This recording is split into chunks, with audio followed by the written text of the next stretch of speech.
All right, we are live on Halftime Hits brought to you by Broadway Sports Media. You can check out all our great content at BroadwaySportsMedia.com. As always, I am Jonathan at JBOnBroad on Twitter, and I am joined by my co-host of the Coach's Corner podcast, Mr. Ryan Watson at Ryan on Broadway. Hello. So I think everybody predicted, despite many people calling for, at least one person with a blue check mark, calling for the Titans to rest their starters. This has been a game, you get out here after losing Derrick Henry. People kind of thought this was a game where the Titans could have a bit of a letdown game coming off a long stretch of highly emotional games. But here you are, Titans with a big lead at halftime, get the ball coming out again, coming out of the half. Hard to be upset with too much that you've seen out of the Titans so far here, Ryan. Let's start with the offense. What are your thoughts?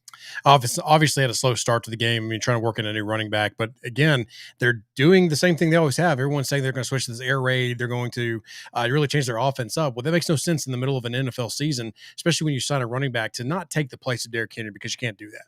But what they're doing is they're filling a body in there that can take some of the load and can take some of the carries and issue this on.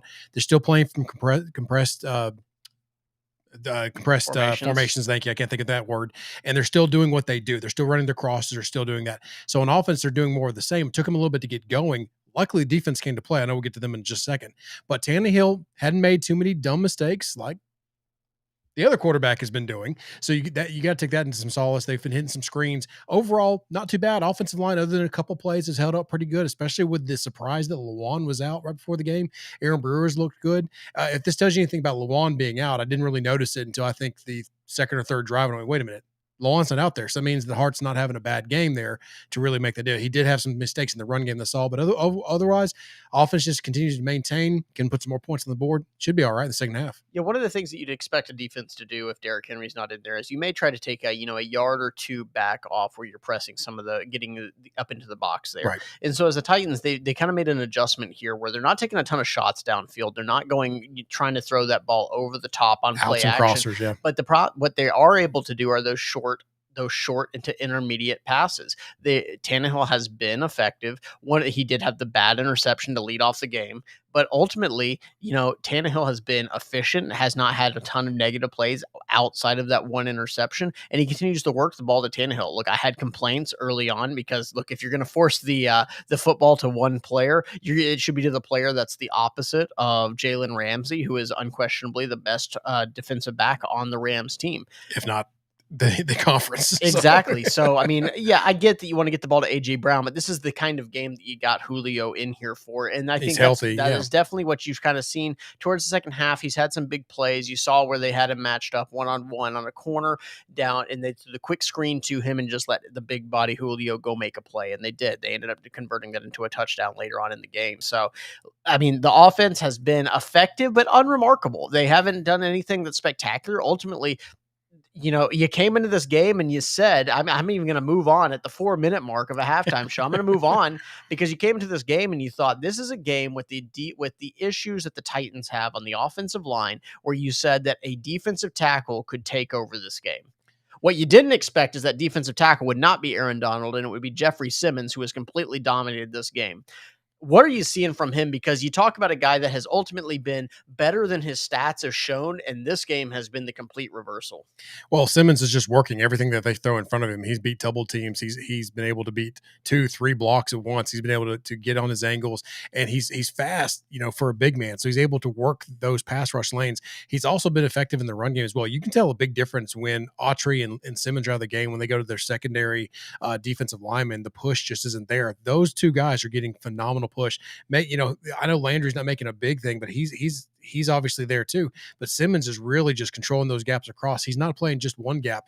The way he's being dominant, he's taking care of two rush lanes at once and making things hard on Stafford.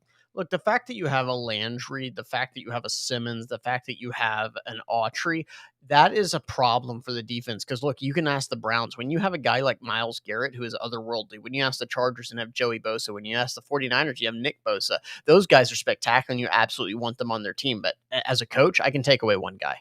Yeah. I can take away one guy because I can just completely slide the protection over there. I can chip. I can take away one guy and prevent him from wrecking my entire game. The problem is if you have 3 guys that are playing above average, that's the problem because you can't take away 3 guys. Yeah. Taking away 2 is hard. Yeah. Taking away 3 is another story. Let's not get it lost. Simmons has been fantastic, but Autry has been otherworldly this game as well, and the stats aren't showing it. But Autry coming to play the way that he's been doing, he was a menace that first couple drives.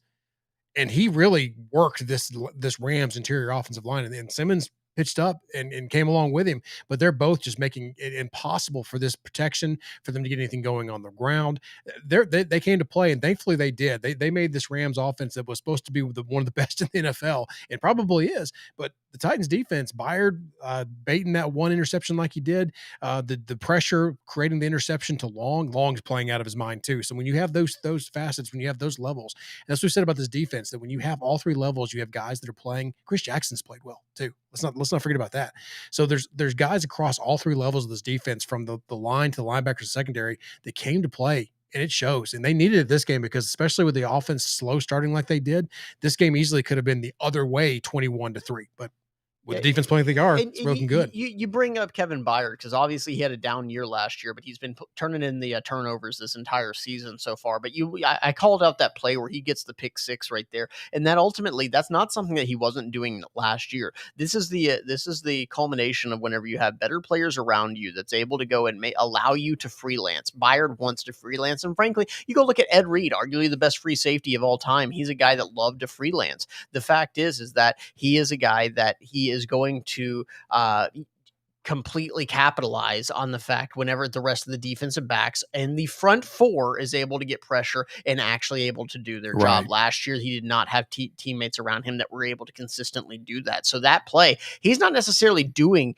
exactly what his job is in there. He's undercutting. He's taking a risk. He gets to make those kinds of plays because the other guys behind him are doing their job. So flashed, I mean, absolutely. So the defense absolutely should be applauded, and the offense has done what they need to do. As we kind of look into the second half, you look at and see what the Titans are going to get this ball coming out of the half. What do you want to see? What kind of adjustments do you want to see from them coming out? Well, let's get Julio involved a little more. I mean, AJ's fine, but he is being covered by Jalen Ramsey, so you still take your shots where you can. I'd like to see them stop running double outs across the field from each other like they did a couple plays there at the end. I know what they're trying to do to conserve time, and that's a standard call. But I'd like to see them get Julio get loose, and now that they ran those double outs, break him back on an out and then back across on a post, those kind of things. Attack that middle of that field. Keep running the ball, because here's the thing. I know that Derrick Henry's not gone, and people are saying this is a bland. Well, this is the Titans offense. I mean, this is what they do.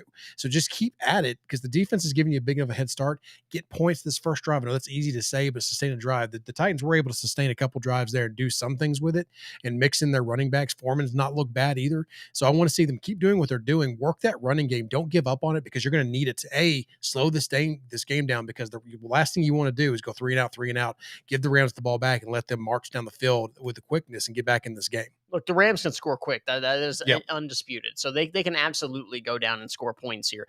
I would love to see the Titans get back to what they really do best, and that's really start to establish the run. You can wear a team down. If you have Derrick Henry in here right now, you have the chance to really start to really just push your foot down on their throat. Have they really committed to the run? I haven't really seen that sort of aspect right here. Luckily, you look at, I see the comment here talking about Brown and Long, together as heaven. That is great against a team that is going to pass the ball. They're 2 athletic linebackers that can get out there.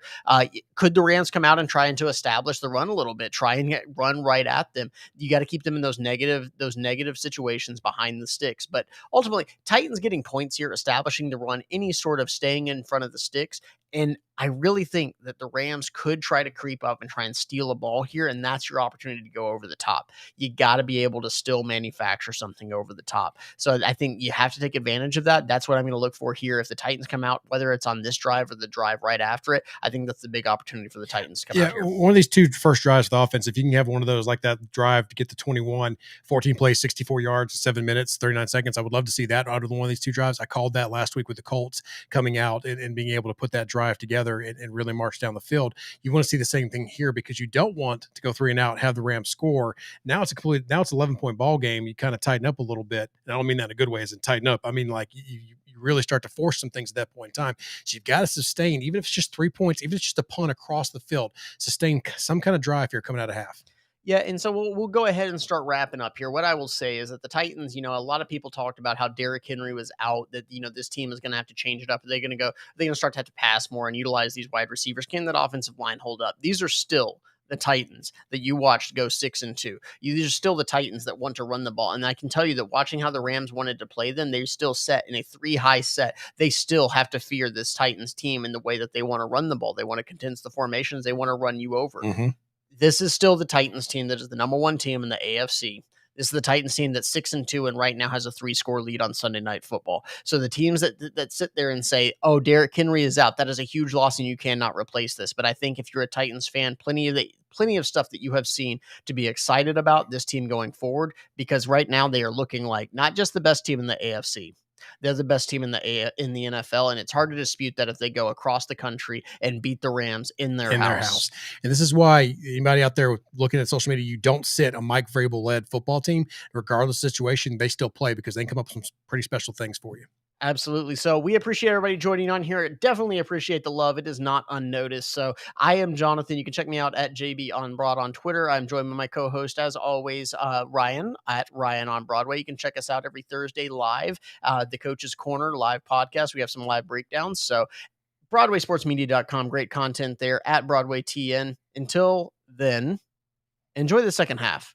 Enjoy this. And I tell you this to all the Titans fans out there that have listened to a lot of stuff and listened to the national media. Last time you were on the national stage, you saw the Bills game, but everybody remembers the Sunday Night Football game where the Titans got run over by the Packers. So enjoy this because it's been a fun game. Until then, we're out.